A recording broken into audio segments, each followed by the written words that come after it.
So, good morning to all.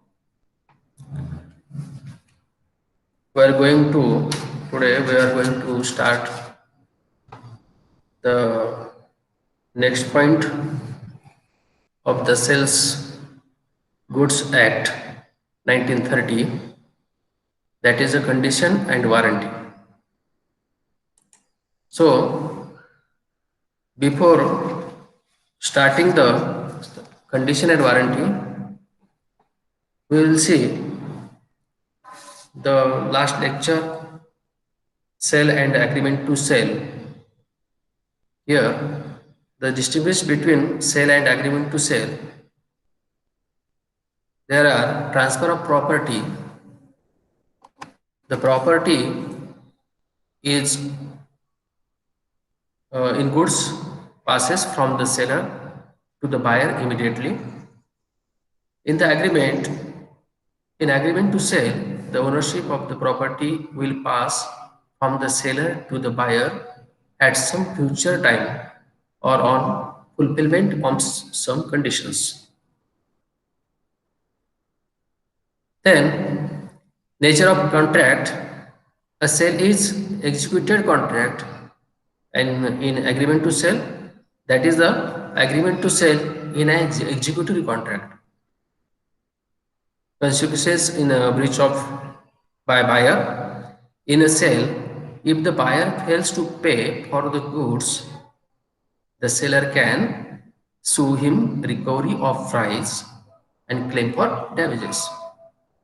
In the agreement, in agreement to sell, the seller can only sue for damages for breach of contract. Then, consequences of breach by seller. In a sale, if the seller defaults, that is a comments, and in the agreement to sell, in the case of an agreement to sell, if the seller commits a breach. Now, in the condition and warranty, here some stipulations are in condition and warranty. That is the something which is required as a part of agreement. जो condition होती है यहाँ पर जो स्टिपुलेशंस है वहाँ पर required होते हैं कुछ एग्रीमेंट में स्टिपुलेशंस. In condition of sale, parties make certain stipulations, that is agree to certain terms regarding the quality of the goods, the price and the mode of its payment, the delivery of goods and its time and place. अभी कौन कौन से स्टिपुलेशंस होती है यहाँ पर? Payment, quality and mode of payment. ये stipulations है कंडीशंस में और वारंटी में. All stipulations can not be treated on the same footing. Some may be intended by the parties to be of a fundamental nature, that is a quality of the goods to be supplied, to breach of which therefore will be regarded as a breach of contract. Then at the time of selling of goods, a seller usually makes a certain statements or representations with a view to induce the intending buyer to purchase the goods. Sir, yes, such representations are generally about the nature and quality of goods and about their fitness for buyer purpose. When the statements or representations do not form a part of the contract of sale, they are not relevant and have the legal effects on the contract. But when these form part of the contract of sale and the buyer relies upon them, they are relevant and have legal effects on the contract. So, stipulations with reference to goods. Here, the condition and warranty. The conditions essential to main purpose of the contract, contract का main purpose क्या है, ये essentials यहाँ पर condition में। Then warranty में collateral to main purpose of contract, collateral to main purpose of contract. Here अगर condition में पर्पज जो है कॉन्ट्रैक्ट का वो इसेंशियल रहता है, कोई भी इसेंशियल पर्पज रहा तो, और वारंटी में कोलेटरल रहता है मेन पर्पज। यहाँ पर ब्रीच ऑफ रेपुटेशन, वारंटी में breach claim for damages. For example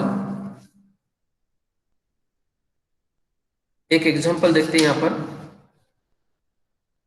अगर टाइम बेस पे अगर कोई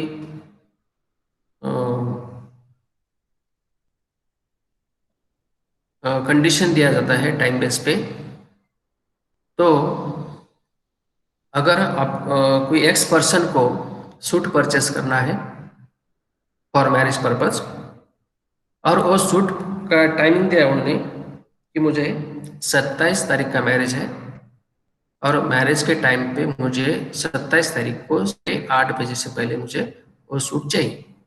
रेमंड से परचेस किया उन्होंने और वहाँ कंडीशन थी।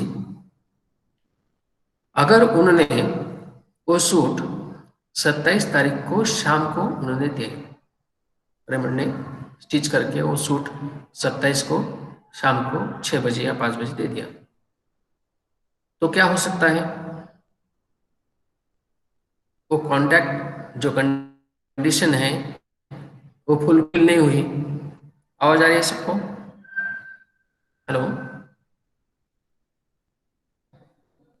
Hello, yes sir. आवाज आ रही है ना? ठीक। तो वो कंडीशन फुलफिल हुई नहीं उनसे, तो क्या हो सकता है, कॉन्ट्रैक्ट रिपुडिएट हो सकता है या नहीं। मेन कंडीशन क्या थी, मेन पर्पस क्या था, एसेंशियल क्या था यहाँ पर, टाइम का, वो टाइम पे पहुंचना चाहिए, उसके बाद में कुछ उसका वैल्यू नहीं उस सूट का। तो इसके लिए ये कंडीशन में रिपुडिएट हो सकता है कॉन्ट्रैक्ट, या ब्रीच हो सकता है। देन वही कंडीशन अगर वारंटी में रही, उन्होंने स्टिच करके दिया टाइम पे, वो जो टाइम था सवेरे 8 बजे का 27 तारीख को टाइम पे दे दिया, तो वहां पर कुछ उसमें फॉल्ट आ गया। फॉल्ट आने के बाद में उन्होंने वो काम कर लिया, 10 तारीख को उसका मैरिज हो गया, बाद में उन्होंने काम होने के बाद में वो डैमेज हो गया कुछ, तो डैमेज वो करके देने की जिम्मेदारी किसकी रहेगी, वो सेलर की। वहां पर कॉन्ट्रैक्ट ब्रीच नहीं हो सकता। ठीक है। देन ये देखिए, stipulation as a time, something which is required as a part of agreement, condition which is directly core of the contract. Important part is there, क्या है, टाइम। यहाँ पर non payment, payment is important, not important here, delivery time is important. Then stipulation as to time unless a different intention appears from the terms of the contract. Stipulation as to time of payment are not deemed to be the essence of a contract of sale, where any other stipulation as to time is of the essence of the contract or not depends on the terms of the contract. ये जो contract का terms है, conditions है, वो conditions किस base पे है, time base पे है। अगर टाइम पे कोई फुलफिलमेंट नहीं होता है उनका, तो ऑटोमेटिकली वो रिपुडिएट कर सकता है, ब्रीच ऑफ कॉन्ट्रैक्ट हो सकता है वहां पर। So in condition, the condition is essential to the main purpose of the contract. In warranty में it is only collateral to the main purpose of the contract. यहाँ पर वारंटी में main purpose क्या रहता है, सिर्फ कॉन्ट्रैक्ट का collateral रहता है। Then in case of breach of condition, aggrieved party can This kind the contract return the goods and claim refund condition में एंड वारंटी में in case of breach of warranty agreed party can only claim for damages. Warranty में क्या करते हैं, सिर्फ damages के लिए claim कर सकते हैं। और कंडीशन में ब्रीच ऑफ कंडीशन में भी treated as a breach of warranty. Automatically breach of condition अगर ब्रीच होता है तो ऑटोमेटिकली वारंटी ब्रीच हो सकती है। मीन्स क्या, condition is equal to warranty. अगर कंडीशन ब्रीच होती है तो वारंटी ऑटोमेटिकली ब्रीच हो जाएगी, रिपोर्टेड हो सकते हैं कॉन्ट्रैक्ट। बट अगर वारंटी ब्रीच होती है, रिपोर्टेड हो सकते हैं, तो warranty is not equal to condition. A breach of warranty cannot be treated as a breach of condition. Then, a stipulation in a contract of sale with reference to goods which are the subject thereof may be condition of warranty. Section 1 में. Then Section 2, in condition as a stipulation essential to the main purpose of the contract, the breach of which gives rise to a right to treat the contract as a repudiated. Here, some essentials are here. A regular time for the payment of rights, unless a different intention appears from the terms of contract. Stipulation as regard this is not due to the absence of but delivery of goods must be made without delay. सब requirement यहाँ पर payment की, payment से most important जो condition है stipulation से ये time का है। पेमेंट मिलने वाला है, अगर कोई चीज बेची जाए तो पेमेंट मिलने वाला है, लेकिन यहाँ पर time is more important whether और not such a stipulation is of the essence of contract depends on the terms agreed upon.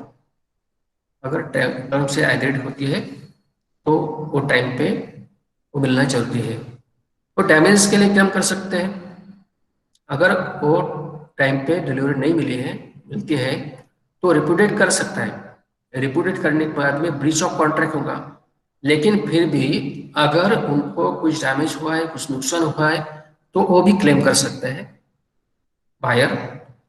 For example, one person wants to oil for manufacturing purpose. उन्होंने 5 litre कुछ oil है purchase किया है, उन्होंने कहा कि वो जो सप्लाई है अगर आप 10 बजे सप्लाई करते हैं तो ये मेन कंडीशन थी, एवरी डे अगर सवेरे 10 बजे आप सप्लाई करते हैं तो मुझे आपका ऑयल चाहिए, मैं परचेस कर सकता हूँ। कंडीशन उन्हें एग्री कर दी सेलर ने, लेकिन उन्होंने 10 बजे के बजाय 1 बजे सप्लाई कर दिया, मतलब कि 3 घंटे लेट कर दिया। तो 3 घंटे का लेट करने से वो रिपुडिएट कर सकता है, ब्रीच ऑफ कॉन्ट्रैक्ट कर सकता है। फिर उन्होंने उसको रिपुडिएट कर दिया, लेकिन रिपोर्टेड करते ही उन्होंने डैमेज भी क्लेम कर दिया। तो डैमेज कैसे क्लेम किया कि अगर वो 3 घंटे में उनका जो प्रोडक्शन है, प्रोडक्शन 3000 लीटर वो रॉ मटेरियल पर बोल के यूज करता है 500 लीटर का, उससे उनका प्रोडक्शन होता है 3000 लीटर का, और वो 3 घंटे में 1000 लीटर पर आवर वो प्रोडक्शन करता है, तो उनका प्रोडक्शन कितना हुआ, 3000 लीटर होगा। और उसका रेट जो उसको मिलता है, जो प्रॉफिट मिलने वाला है, उनका जो अर्निंग मिलने वाला है 12 रुपीज पर लीटर। सो 36,000 का उनका नुकसान हुआ है। तो नुकसान रिकवर कर सकता है वो सेलर से, सप्लायर से। तो मतलब कि डैमेज रिपोर्टेड करने के बाद में भी डैमेज रिकवर कर सकता है, यानी it's claim for damages. Then warranty is a stipulation. Collateral is the main purpose of the contract, the breach of which gives rise to a claim for damages. but not right to reject the goods and treat the contract as repudiated. यहाँ पर देखिए ये अलग है। अगर collateral है, warranty है, तो वारंटी में ब्रीच ऑफ कॉन्ट्रैक्ट नहीं होगा। वो डैमेजेस के लिए क्लेम कर सकता है सिर्फ, और डैमेज रिकवर कर सकता है, डैमेज रिपेयर करके ले सकता है। जैसे कि एक एग्जांपल कि टीवी परचेस किया, स्मार्ट टीवी चाहिए था, ए पर्सन को स्मार्ट टीवी चाहिए था, तो परचेस के लिए मार्केट में गया, उन्होंने बहुत जगह पर इंक्वायरी की और एक जगह पर दोस्त से पूछा उन्हें, उन्हें फ्रेंड से कि मुझे ये टीवी ऐसा चाहिए सोनी कंपनी का, और उसका 43 इंच या 50 इंच का टीवी चाहिए, स्मार्ट टीवी चाहिए, एलईडी टीवी चाहिए, स्पेसिफिक गुड्स। लास्ट लेक्चर में देखा आपने, स्पेसिफिक गुड्स परचेस के लिए आप गए वहाँ पर, लेकिन वो फ्रेंड ने कहा है कि आप बाहर से जो टीवी परचेस कर रहे हैं वही कंडीशन का, वही क्वालिटी का जो टेलीविजन सेट है मैं आपको प्रोवाइड करके दूंगा। ये क्या होगा, कन्वर्जेशन होगा दोनों के बीच में, मतलब एक ऑटोमेटिकली क्या होगा, प्रॉमिस होगा, स्टिपुलेशन हो गया वहां पर, और प्रॉमिस करने कन्वर्जेशन में प्रॉमिस हो गया, एक कंडीशन बन गई वहां पर ऑटोमेटिकली फ्रेंड्स के और ए पर्सन के बीच में, और वहां पर उन्होंने वो टीवी उसको भेज दिया सेम कंडीशन का, वही जो सोनी में जो कॉन्फ़िगरेशन था, वो जो फैसिलिटी अवेलेबल थी वो उन्होंने असेंबल टीवी में दे दी। बाद में अभी देखिए टीवी का यूज किस लिए होता है कि पिक्चर क्वालिटी अच्छी होना, साउंड क्वालिटी अच्छी होना, उसमें जो एसेंशियल फीचर्स रहते हैं वो होना, ऑटोमेटिकली आ जाते सब। अगर वो कंडीशन उसमें है, अगर वो कंडीशन फुलफिल नहीं हो रही तो वो टीवी टेलीविजन सेट उनको वापस कर सकता है, साथ में डैमेजेस भी क्लेम कर सकता है। लेकिन अगर उसमें कुछ वॉइस का प्रॉब्लम आ रहा, वो जो स्विच ऑन ऑफ का प्रॉब्लम आ रहा कुछ, तो वो जाता है कहाँ पर, वारंटी में, वो करेक्ट करके रिपेयर करके दे सकता है। मतलब कॉन्ट्रैक्ट, ब्रीच ऑफ कॉन्ट्रैक्ट यहाँ पर नहीं हो सकता। Then whether stipulation is contract of sale is a condition or warranty depends on each case on the construction of the contract। Construction कैसा है कॉन्ट्रैक्ट का, इसके डिपेंड रहता है कंडीशन और वारंटी। अ स्टिपुलेशन में बी अ कंडीशन दो call warranty in the contract. The conditional condition is a legal और कोर स्टिपुलेशन रहता है, यहाँ पर रेपुडिएट कर सकता है, डैमेजेस क्लेम्स कर सकता है, और मैन्युफैक्चरिंग डिफेक्ट रहा, अगर हॉर्न नहीं बज रहा, उसका आवाज नहीं आ रहा, तो वारंटी में चला जाता है, वारंटी वहां पर क्लेम हो सकती है। Then some may be intended by the parties to be binding but of subsidiary or inferior character, that is a time of payment, so that a breach of these terms will not put on end to the contract but will make the party committing the breach liable to damages. The former stipulations are called conditions and the latter warranties। Condition and warranties में जो section दिए अलग अलग, वहां पर क्या क्या दिया है, सेक्शन 12 में condition as a stipulation essential to the main purpose. Stipulation essential, essential stipulations क्या क्या है, मेन पर्पज है यहाँ पर कॉन्ट्रैक्ट में। The breach of which gives rise to a right to treat the contract as repudiated. यहाँ पर warranty में रेपुडिएशन नहीं हो सकता है, ब्रीच ऑफ कॉन्ट्रैक्ट में यहाँ पर सिर्फ कंडीशन में हो सकता है। Defence warranty as stipulation collateral to the main purpose of the contract, the breach of which gives rise of claim for damage but not a right to reject the goods and treat the contract as a repudiated। यहाँ पर एक example और देखते हैं कि ये जो conversation है दोनों के बीच का, सेलर और बायर का, ये पर्सन को एक कार परचेस करनी थी, ये व्हीकल परचेस करना था टूरिस्ट के पर्पज के लिए। और उन्होंने सलाह मांगी फ्रेंड से कि कौन सा व्हीकल मैं परचेस करूं टूरिस्ट पर्पज के लिए। तो उन्होंने कहा कि ठीक है, इनोवा कार परचेस करना है। इनोवा टूरिस्ट पर्पज के लिए कंफर्टेबल व्हीकल है, और वहाँ पर आपको अच्छे कस्टमर मिल सकते हैं वो व्हीकल के लिए, आप वहाँ वो परचेस कर सकते हैं। और फिर वो शॉप में चला गया। शॉप में जाने के बाद में उन्होंने कहा कि मुझे इनोवा कार चाहिए, और मेरा मेन पर्पज जो है, जो कंडीशन है मेरी पर्पज, वो है टूरिस्ट का, टूरिस्ट पर्पज के लिए चाहिए, not a use for personal. तो वो वहां पर जाने के बाद में उन्होंने कहा कि उसके बजाय, इनोवा के बजाय, अगर आप मारुति व्हीकल लेते हैं तो उसकी कॉस्ट भी कम रहेगी, एवरेज भी ज़्यादा मिलेगा, आप और अच्छी क्वालिटी का व्हीकल है, आप ले सकते हैं। उन्होंने वो व्हीकल ले लिया। वहां पर उन्होंने कन्वर्सेशन के टाइम बताया था कि मुझे मेरा पर्पज जो है वो क्या है, टूरिस्ट का है। तो फिर बाद में वो जब बिजनेस को लगाए, परचेस किया, उस टाइम वो फेल गया वहां पर बिजनेस में। तो ऐसे टाइम में वो एक्सप्रेस कंडीशन थी वहां पर उसकी कि मेरा पर्पज है टूरिस्ट का। तो फिर वो कंडीशन फेल हो गई वहां पर, वो व्हीकल चला नहीं। वो व्हीकल था मारुति का, पर्सनल यूज के लिए था, सिर्फ सेल्फ यूज के लिए था, टूरिस्ट पर्पज के लिए वो फुलफिलमेंट नहीं हो सकता था वहां पर। तो वहां पर वापस चला गया।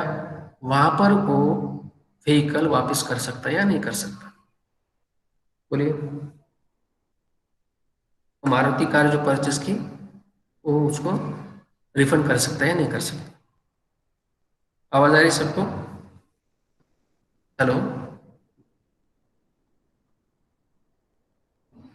Hello?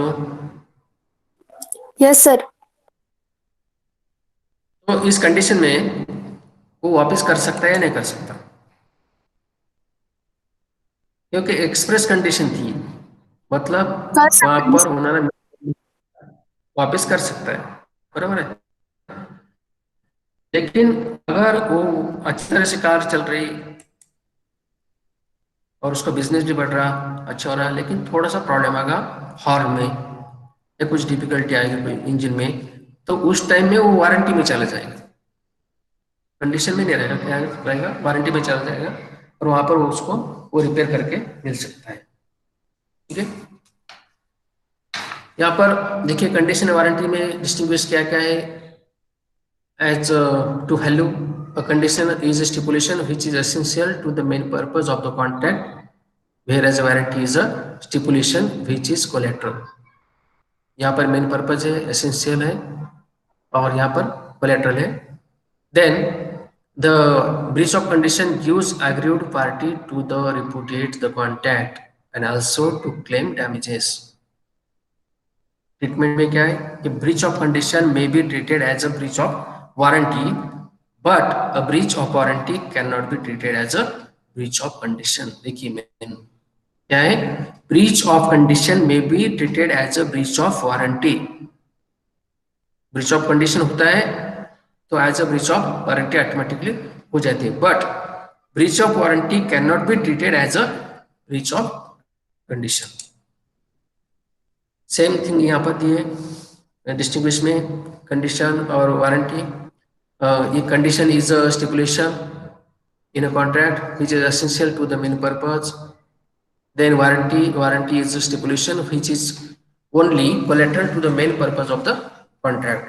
Then second, a breach of condition gives the aggrieved party a right to sue for damages as well as the right to terminate the contract. Contract terminate तो कर सकता है, लेकिन सूट भी दाखिल कर सकता है, फाइल कर सकता है। इन warranty, breach of warranty gives only the right to claim damages, the contract cannot be terminated. Cannot terminate the contract. Contract terminate नहीं कर सकते. Only breach of warranty में only the right to claim for damages. And in third, in the event of the breach of condition, the aggrieved party may choose to treat the breach of condition as a breach of warranty. A buyer may, for instance, like to retain the goods and claims only damages. In warranty, a breach of warranty cannot be treated as a breach of condition. And a breach of condition is to be breach of warranty.